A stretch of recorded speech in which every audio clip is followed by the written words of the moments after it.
On a un public assez diversifié, des lycéens, des enseignants aussi qui viennent apprendre comment transmettre la prise de parole en public à leurs élèves qui vont passer le grand oral. C'est la deuxième année qu'on organise en interne dans notre établissement un concours d'éloquence. Nous savons avec mon collègue l'importance de la maîtrise de l'oralité parce que c'est un marqueur d'inégalité important et l'institution a pris conscience de ce marqueur et avec le grand oral c'est un moyen de les amener à travailler cette compétence. On a beaucoup d'élèves qui sont parfois timides, qui n'osent pas trop prendre la parole devant les autres, devant les camarades. Il y a souvent une peur du regard de l'autre. Et donc je m'étais dit qu'il était peut-être intéressant aussi de les faire travailler un peu là-dessus. Quand on est un orateur, on doit faire en sorte de bien fixer les gens.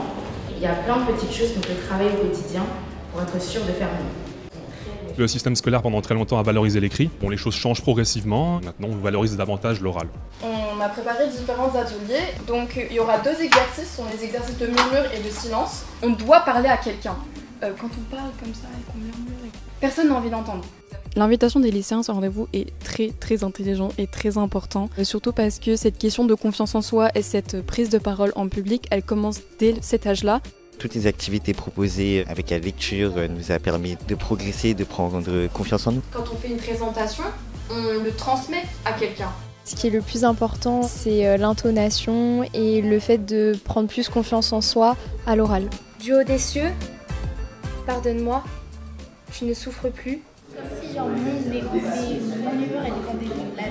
J'attends de pouvoir sortir de cette salle et me dire que j'ai osé et qu'il faut que je continue de le faire.